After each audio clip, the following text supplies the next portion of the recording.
Abraham Samad berhasil meyakinkan anggota Komisi Hukum DPR untuk memilihnya sebagai pimpinan KPK. Komitmen siap mundur jika dalam setahun kinerjanya buruk benar-benar membuat anggota dewan jatuh hati.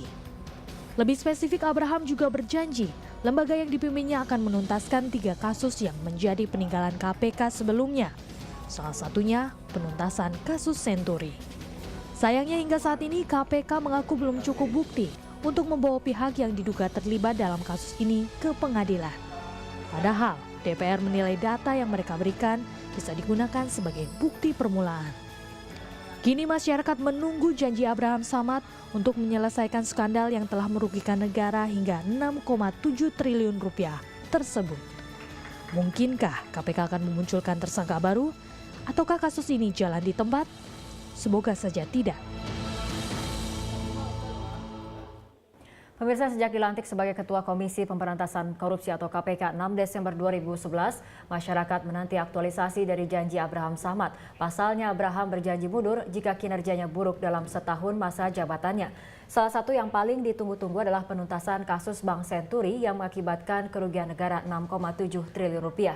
Meski belum sampai setahun menjabat, mungkinkah Abraham mampu menghadirkan tersangka atas kasus ini? Ataukah kasus ini akan jalan di tempat seperti yang diprediksi oleh banyak pihak? Dan kita akan membahasnya bersama narasumber Bapak Akbar Faisal, anggota Tim Boas Senturi, dan kami juga masih menantikan kehadiran Yanwar Rizky, anggota Badan Perkumpulan ICW. Sementara itu kita juga telah tersambung melalui line telepon dengan Bapak Johan Budi, juru bicara KPK. Kita ke Pak Akbar terlebih dahulu. Pak Akbar, bagaimana Anda menilai sepak terjang dari seorang Abraham Samad selama 8 bulan kepemimpinannya di KPK?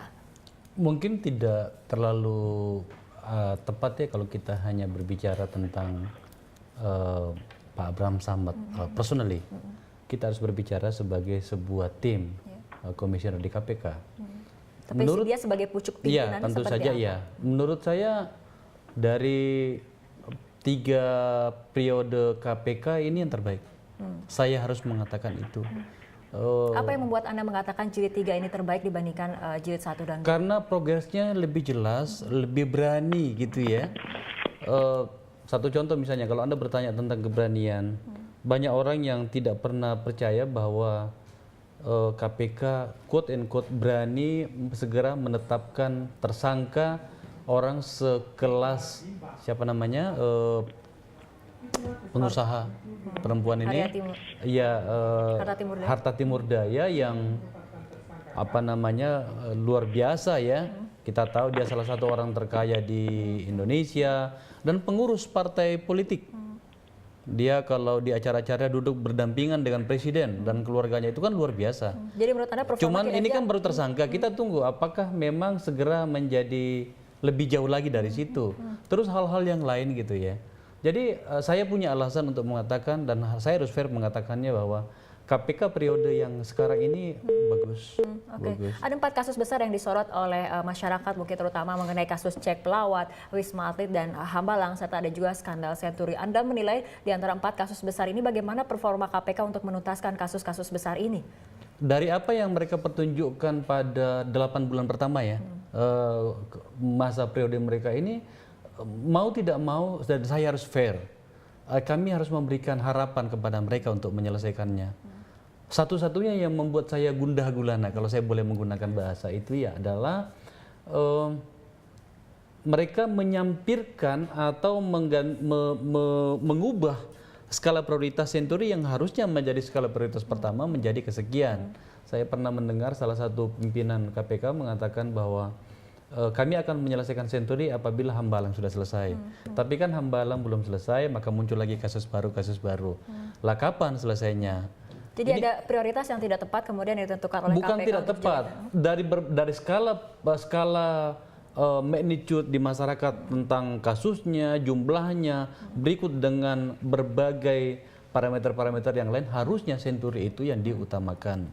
Tentu saja mereka akan menjawab bahwa ya kita utamakan, tetapi pernah saya mendengarkan salah satu pimpinan KPK mengatakan nanti kita akan selesaikan kalau sudah Hambalang. Tapi tentu saja tetap saja bahkan pada posisi itu saya tetap harus memberikan apresiasi pada mereka untuk bisa menyelesaikannya. Oke Pak Akbar, kita ke Pak Johan. Pak Johan, bagaimana kemudian tanggapannya mengenai adanya skala prioritas yang mungkin belum terlalu tepat ketika kemudian skandal Senturi ditaruh di belakang kasus Hambalang ataupun kasus-kasus yang lainnya? Ya gini, jadi sebenarnya kasus Senturi bukan dihilangkan oleh KPK ya. Sampai hari ini KPK masih memproses itu, namun memang pemberitaan bergeser ya. Jadi tentu ini adalah hak dari media untuk mengungkap atau memberitakan tentang sebuah peristiwa di KPK. Jadi sampai hari ini dan seperti juga disampaikan oleh pimpinan KPK kepada DPR beberapa waktu yang lalu, bahwa KPK paling tidak pimpinan KPK yang periode yang 3 ini tidak sampai akhir 2012 ya. Jadi batasannya adalah tahun ini akan mengungkap atau memberikan penjelasan terkait dengan kasus Senturi yang diusut oleh KPK. Dalam perkembangannya saya kira menuju ke arah progres yang baik ya. Beberapa kali dilakukan ekspose terhadap kasus Senturi di KPK. Memang Pak Johan, pemerintah tertutup oleh kasus-kasus yang lain yang sedang diusut oleh KPK, tapi tentu itu bukan maksud KPK untuk menutupi dari proses penyidikan kasus Senturi ini. Oke Pak Johan, KPK Jilid 3 ini dibawa ke pemimpinan dari Abraham Samad, menuai respon atau apresiasi dari publik pada awal-awal. Tapi kemudian kasus-kasus besar tadi seperti Chat Pelawat, Wisma Atlet, Hambalang dan juga Senturi seolah jalan di tempat. Bagaimana tanggapannya Pak Johan? Ya, kalau kita bicara data, saya kira Hambalang sudah naik ke proses penyidikan ya, jadi tidak benar jalan di tempat.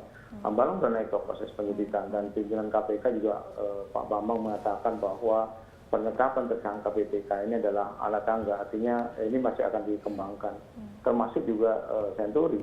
Saya kira pada saatnya nanti akan disampaikan oleh pimpinan KPK mengenai progres dari penyidikan Senturi ini.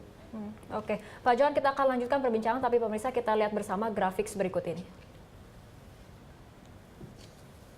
Ini adalah sejumlah pernyataan dari Abraham Samad, seorang ketua KPK. Beliau mengatakan insya Allah dalam 1 tahun paling tidak 2 atau 3 kasus yang ditinggalkan KPK periode kedua akan diselesaikan. Pernyataan berikutnya, saya tidak pernah menyebut akan menyelesaikan kasus besar dalam 1 tahun, apalagi menyebut kasus Senturi. Dan yang ketiga pernyataannya adalah bukan soal berani atau tidak, nanti pasti tuntas. Pak Akbar, bagaimana kemudian tanggapannya? Iya,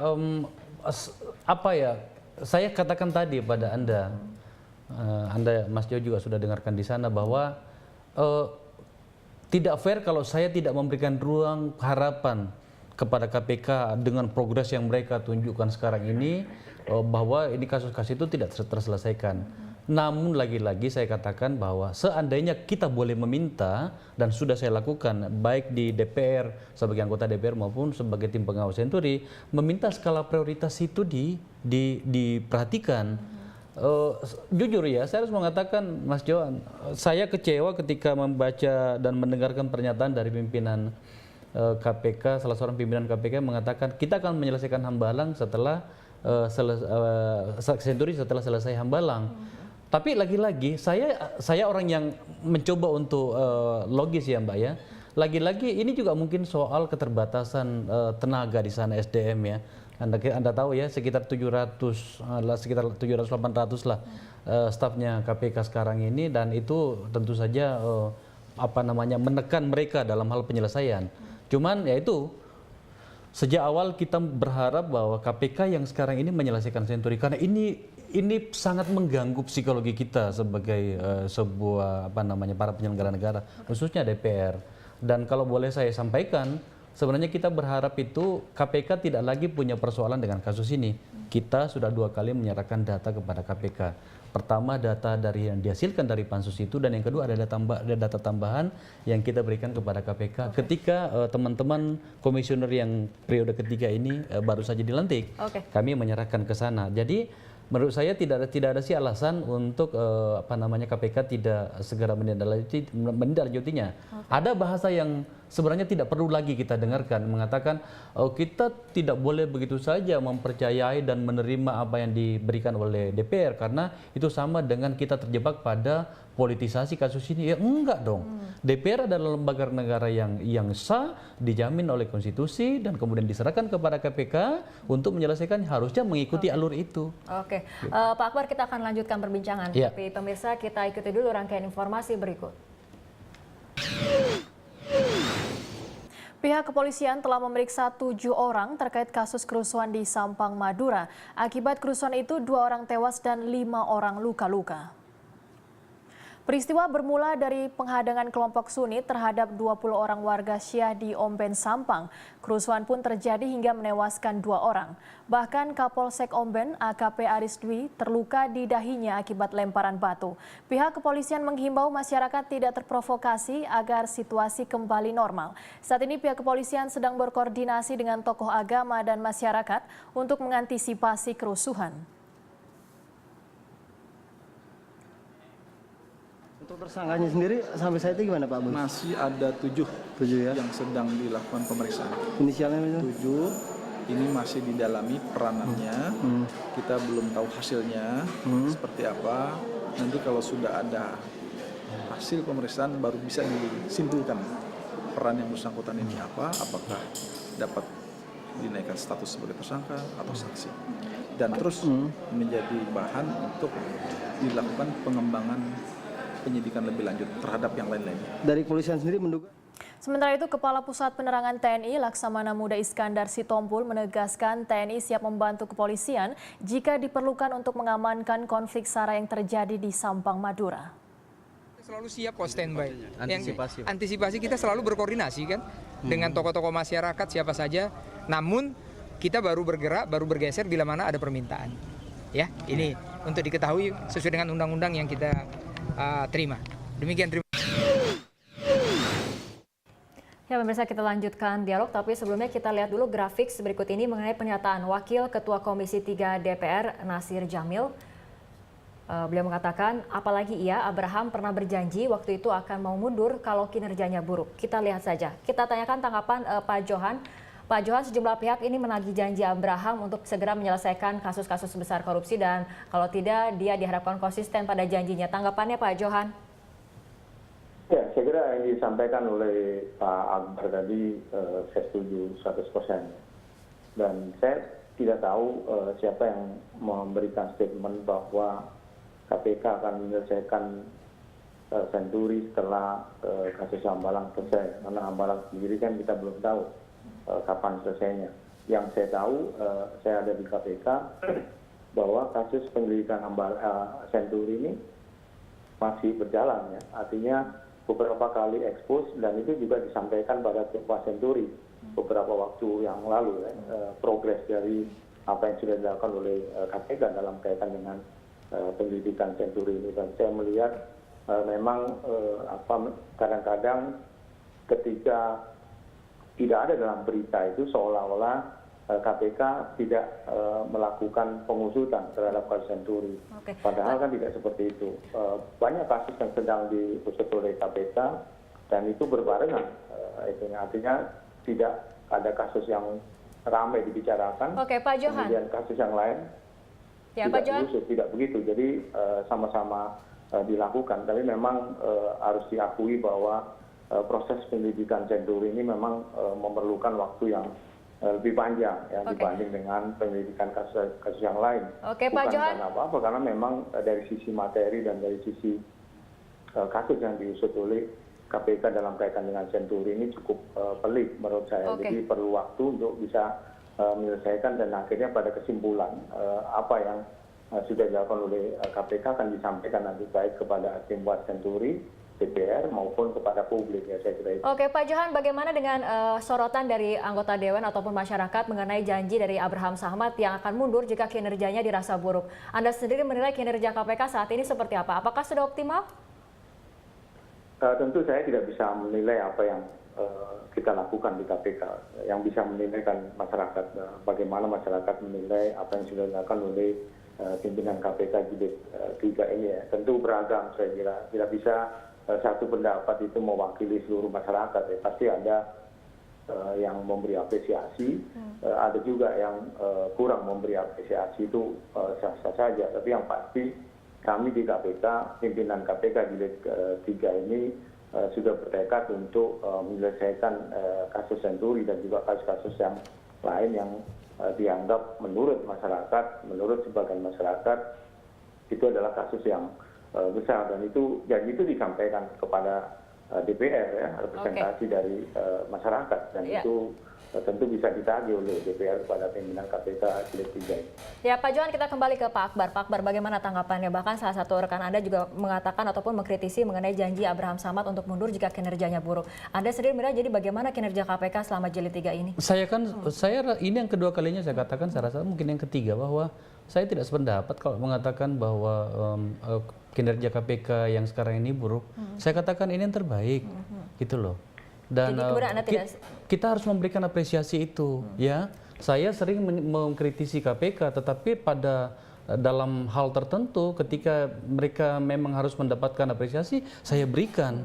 Tentu saja saya tidak setuju semua tindakan KPK. Tapi Anda menaruh harapan besar pada saya Abraham menaruh Samad harapan, untuk memimpin KPK jilid 3 ini. Makanya saya katakan bahwa ini kan ada waktu untuk menyelesaikannya, dan lagi-lagi menurut saya kasus Senturi ini adalah kasus yang besar. Kalau kita, ini waktunya kurang di ruang ini ya. Kalau kita bicara kenapa sampai saya mengatakan kasusnya besar sekali, karena ini menyangkut konstitusi. Banyak, tentu saja juga kami paham lah Pak Mas Jo ya, bahwa KPK tidak bisa, katakanlah kalau ada orang yang meminta supaya katakanlah Pak Budiono ditetapkan sebagai tersangka, nggak bisa KPK melakukan itu. Karena kenapa? Di dalam konstitusi kita ada 2 orang yang ditetapkan sebagai warga negara luar biasa dan tidak tersentuh hukum biasa, bernama presiden dan wakil presiden. Tetapi ini kan bisa KPK bisa membawa ini, menyelesaikan kasus ini untuk kemudian nanti kita bawa lagi ke DPR bahwa ini KPK sudah menghasilkan seperti ini dan kami lakukan tindakan selanjutnya. Oke Pak Akbar, kita akan lanjutkan perbincangan. Pemirsa, kita ikuti rangkaian informasi berikut. Pihak berwenang Arab Saudi menangkap satu kelompok tersangka militan yang terkait dengan Al-Qaeda. Penangkapan dilakukan di Riyadh pada hari Minggu.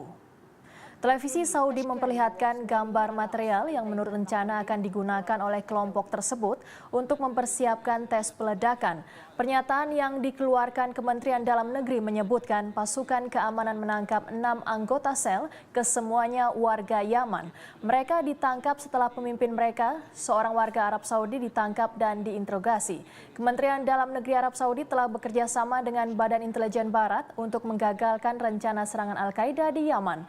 Kegiatan Al-Qaeda di dalam negeri Arab Saudi dari tahun 2003 sampai dengan 2006 berhasil ditumpas. Namun sayap regional kelompok itu yang bermarkas di Yaman, Al-Qaeda in Arabian Peninsula AQAP, telah bersumpah akan menggulingkan keluarga Al-Saud yang berkuasa di Arab Saudi.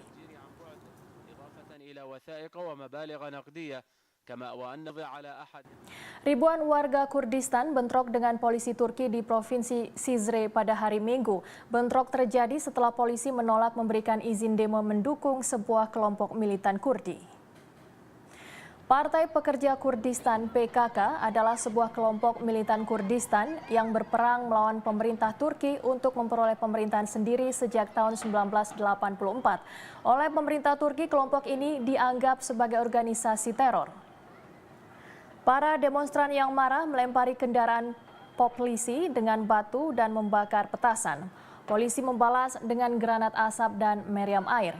Protes ini terjadi saat PKK meningkatkan serangan terhadap pasukan keamanan Turki dalam beberapa bulan terakhir, khususnya di bagian tenggara Turki yang didominasi oleh etnis Kurdistan.